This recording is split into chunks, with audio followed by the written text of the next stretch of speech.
हरे कृष्णा, राधे राधे, ओम नमः शिवाय।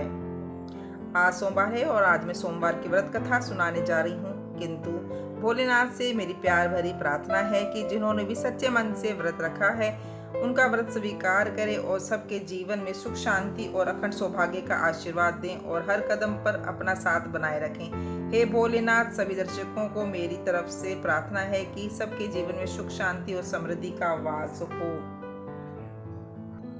सोमवार का व्रत शिव जी का आशीर्वाद पाने के लिए रखा जाता है। इस व्रत को कोई भी रख सकता है। कई बार कुंवारी लड़कियां इच्छा वर पाने के लिए भी इस व्रत को रखती हैं। सोमवार के व्रत में कोई विशेष नियम नहीं है, इसलिए इस व्रत को अपनी इच्छा से कैसे भी रख सकते हैं, लेकिन भोजन दिन में तीसरे पहर में ही किया जाना चाहिए। जो फलाहार करना चाहते हैं वह कर सकते हैं और कई व्यक्ति ऐसे भी हैं जो एक समय के भोजन में नमक वाला भोजन नहीं करते हैं। कई व्यक्ति दिन के तीसरे पहर में भोजन करते हैं और भोजन में नमक भी उपयोग में लाते हैं। जैसा कि बताया गया है कि भोजन का कोई विशेष नियम नहीं है, लेकिन दिन या रात में एक ही समय भोजन करना चाहिए। इस व्रत में शिव जी के साथ पार्वती जी का पूजन भी किया जाता है। सोमवार के व्रत 3 प्रकार से रखे जाते हैं। एक तो सोमवार का साधारण व्रत है, जिसे जितने दिन रखना चाहे रख सकते हैं और अंत में उद्यापन कर देते हैं। एक सोम प्रदोष व्रत भी होता है और तीसरा व्रत 16 सोमवार के रूप में रखा जाता है। जब 16 सोमवार पूरे हो जाते हैं तब उद्यापन कर दिया जाना चाहिए। इन तीनों प्रकार के व्रत की कहानियां भी अलग अलग हैं। यहाँ हम केवल 2 कहानियां ही आपको सुनाने जा रहे हैं, तो ध्यान पूर्वक सुनिएगा। प्राचीन समय की बात है कि एक धनवान साहूकार था जिसके पास धन आदि की किसी भी प्रकार की कोई कमी नहीं थी, लेकिन उसे सदा एक ही दुख सताता था कि उसके बाद उसका व्यवसाय कौन संभालेगा, क्योंकि उसका कोई पुत्र नहीं था। इसी चिंता में रात दिन रहता था। पुत्र प्राप्ति के लिए वह हर सोमवार को शिव भगवान का व्रत व पूजन किया करता था।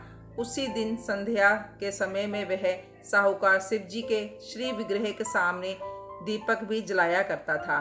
साहूकार के इस भक्ति भाव को देखकर एक दिन पार्वती जी शिव जी से कहती है कि हे महाराज, ये साहूकार इतनी श्रद्धा से आपका पूजन करता है, जो आप इसकी मनोकामना पूर्ण कर दीजिए। पार्वती जी की बात सुन शिव कहते हैं कि हे पार्वती, ये संसार कर्म क्षेत्र है। जिस प्रकार से किसान जैसा बीज अपने खेत में बोता है वैसे ही फल भी काटता है, उसी तरह इस संसार में जो जैसे कर्म करेगा वैसे ही फल भी पाएगा। शिव जी की बात सुन पार्वती जी फिर से अत्यंत आग्रह से कहती है कि यह आपका अनन्य भक्त है और अगर इसे किसी प्रकार का दुख है तो उसे अवश्य ही दूर करना चाहिए। पार्वती आगे कहती है कि आप सदैव ही अपने भक्तों पर दयालु रहते हैं और उनके दुखों को दूर करते हैं।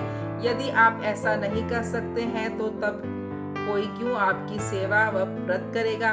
पार्वती जी के बार बार आग्रह करने से शिव कहते हैं कि हे पार्वती, इस साहूकार का कोई पुत्र नहीं है और इसी चिंता में यह दुखी रहता है।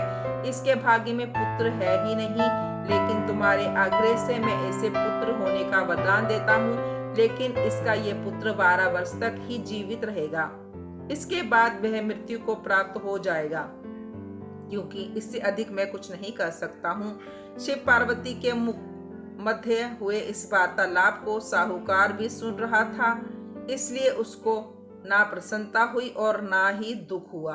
वह अब भी पहले ही तरह शिव जी के व्रत करता व पूजन करता रहा।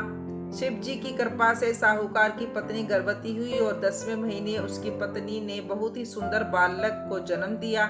साहूकार के घर में बहुत खुशियां मनाई गई, लेकिन साहूकार को कोई खुशी नहीं मिली और अपने इस व्यवहार को उसने किसी को बताया भी नहीं। जब बालक 11 वर्ष का हो गया तब उसकी माँ ने उसके विवाह की इच्छा साहूकार को बताई, लेकिन साहूकार बोला कि मैं पहले इसे काशी पढ़ने भेजूंगा। साहूकार ने अपने साले को बुलाया और बहुत सा धन देकर कहा कि बालक को काशी ले जाओ। साथ ही साहूकार ने कहा कि रास्ते में जहाँ भी जाओ वहाँ यज्ञ कराना और ब्राह्मणों को भोजन भी कराना। मामा भांजा रास्ते भर यज्ञ करते जाते और ब्राह्मण को भोजन भी करा रहे थे। राह में चलते चलते वह एक राज्य में पहुंचे। वहां के राजा की कन्या का विवाह उस दिन होना था, लेकिन जिस लड़के से विवाह होना था वह एक आंख से काना था। इस बात से लड़के का पिता बहुत परेशान था कि कहीं राजा अपनी पुत्री के विवाह से इनकार न कर दे। इसी सोच में लड़के के पिता की निगाह साहूकार के पुत्र पर पड़ी, जो बहुत ही सुंदर था। उसने सोचा कि दरवाजे के समय इस लड़के को खड़ा कर दिया जाए तो विवाह हो सकता है। वर के पिता उसके मामा से सारी बात कहते हैं और वह मान भी जाते हैं। साहूकार के लड़के को वर के वस्त्र पहनाकर और घोड़ी पर बिठा दरवाजे तक ले गए और सभी कार्य सफलता से हो गए। इसके बाद वर के पिता फिर सोचते हैं कि क्यों ना विवाह की सारी रस्में इसी लड़के को सामने रखकर ही पूरी की जाए। और फिर वह लड़के के मामा से कहता है, फेरों व कन्यादान के समय भी आप अपने भांजे को ही बिठा दें, इसके बदले में आपको धन भी मिलेगा। मामा भांजा दोनों इस काम के लिए तैयार हो गए और विवाह कार्य अच्छी तरह से निपट गया। लेकिन विवाह कार्य के बाद जब लड़का जाने लगा तो उसने राजकुमारी की चुनरी के पल्ले पर लिख दिया कि तुम्हारी विवाह तो मेरे साथ हुआ है, परंतु जिस राजकुमार के साथ तुम्हारी विदाई होगी वह एक आंख से काना है। मैं तो काशी पढ़ने जा रहा हूँ। लड़के के जाने के बाद राजकुमारी ने जब अपनी चुनरी पर यह सब लिखा देखा तो उसने राजकुमार के साथ जाने से मना कर दिया कि ये मेरा पति नहीं है। मेरा विवाह जिसके साथ हुआ है वह तो काशी जी पढ़ने गया है। ऐसा होने से राजकुमारी की विदाई नहीं हुई और बारात वापस चली गई। उधर साहूकार का लड़का और उसका मामा काशी पहुंच गए। लड़के ने अपनी शिक्षा आरंभ कर दी और मामा यज्ञ करता रहा। जब लड़के की आयु 12 वर्ष की हो गई तब उस दिन मामा भांजा यज्ञ कर रहे थे। लड़का मामा से कहता है कि मामा जी, मेरी तबीयत कुछ ठीक नहीं लग रही। मामा कहता है कि तुम भीतर जाकर आराम कर लो और लड़का कमरे में आकर सो जाता है। कुछ समय बाद लड़के प्राण निकल जाते हैं। कुछ समय बाद मामा भीतर आते हैं तो देखते हैं कि लड़के में प्राण ही नहीं है, वह मुर्दा पड़ा है। मामा सोचता है कि अगर मैं अभी रोना पिटना मचाऊंगा तो यज्ञ अधूरा रह जाएगा, इसलिए वह जल्दी से यज्ञ पूरा करता है तथा ब्राह्मणों को भोजन कराता है। उसके बाद वह रोना आरंभ करता है। संयोग की बात होती है कि उसी समय शिव पार्वती वहां से गुजर रहे थे तो रोने की आवाज सुनते ही, जिसे सुन पार्वती जी कहती हैं कि महाराज, कोई दुखिया रो रहा है, इसके कष्ट दूर कीजिए। शिव पार्वती पास जाते हैं तो पार्वती जी कहती है कि ये तो वही लड़का है जो आपके वरदान से पैदा हुआ था। पार्वती की बात सुन शिव कहते हैं कि इसकी आयु इतनी ही थी जो ये भोग चुका है। पार्वती जी कहती हैं कि महाराज, इस बालक को और आयु दीजिए, नहीं तो इसके माता पिता मर जाएंगे। पार्वती जी के बार बार आग्रह करने पर शिव जी बालक की आयु बढ़ा देते हैं और वापिस कैलाश चले जाते हैं। लड़के को पुनः जीवन मिल जाता है और वह जीवित हो जाता है। मामा भांजा पहले की भांति यज्ञ करते हैं और ब्राह्मणों को भोजन कराते वापस घर की ओर चलते हैं। रास्ते में वह दोनों उसी राज्य में पहुंचते हैं जहां लड़के का विवाह हुआ था। जब उस राज्य में वह दोनों यज्ञ करते हैं तो राजा उन्हें पहचान लेता है और दोनों को महल में ले जाकर खातिर तबाजा करता है। कुछ समय वहां रहने के बाद मामा भांजा वहां से विदा लेते हैं तो राजा अपनी पुत्री को साथ में विदा करता है, साथ ही बहुत सा धन देता है। वह दास दासियों को भी भेजता है। राजा प्रसन्नता से अपनी बेटी को विदा करता है। जब वह अपनी राज्य के निकट पहुंचने वाले होते हैं तब मामा कहता है कि मैं पहले जाकर आने की सूचना दे आता हूँ। मामा घर जाता है तो देखता है कि साहूकार व उसकी पत्नी दोनों छत पर बैठे हुए हैं। वे कहते हैं कि अगर हमारा पुत्र नहीं आया तब हम दोनों यहाँ से नीचे कूदकर अपनी जान दे देंगे। अगर वह कुशलता से आ जाता है तब हम नीचे आएंगे। लड़के का मामा घर पहुंचकर उन्हें ये खुशखबरी देता है तो उन्हें विश्वास ही नहीं होता कि उसका पुत्र जीवित है।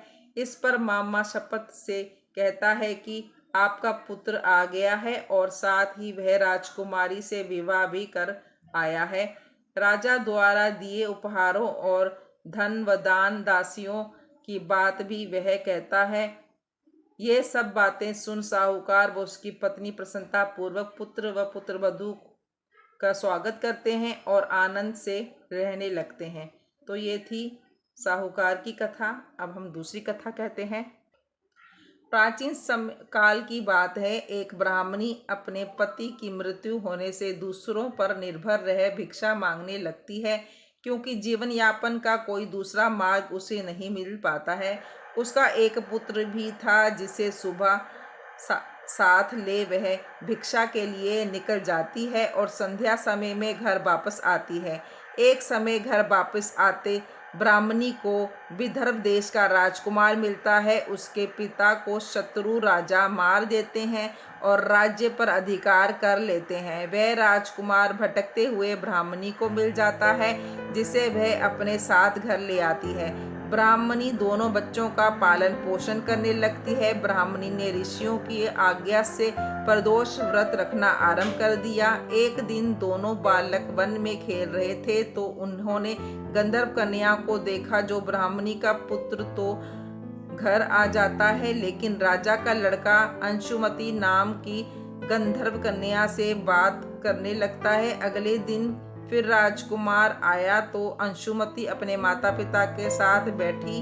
तो अंशुमति के माता पिता ने राजकुमार से कहा कि तुम विदर्भ देश के राजकुमार धर्मगुप्त हो। हम शंकर भगवान की आज्ञा से अपनी पुत्री अंशुमति का विवाह तुम्हारे साथ करना चाहते हैं। राजकुमार का विवाह अंशुमति के साथ हो जाता है और बाद में राजकुमार गंधर्व राज की सहायता से विदर्भ देश पर अपना अधिकार स्थापित कर लेता है। राज्य वापस पाने पर राजकुमार ब्राह्मणी के पुत्र को अपना मंत्री बनाता है। ये सब ब्राह्मणी द्वारा रखे प्रदोष के व्रत के प्रभाव से होता है। कहते हैं कि उसी समय से इस व्रत को रखने का चलन आरंभ हुआ था। तो ये थी सोमवार व्रत कथा। आपको कैसे लगी मित्रों बताइएगा जरूर, और कमेंट में जय शिव शंभू जय भोलेनाथ अवश्य लिखिएगा, और मेरे चैनल को लाइक सब्सक्राइब अवश्य कीजिएगा। तब तक के लिए राधे राधे, हरे कृष्णा, ओम नमः शिवाय।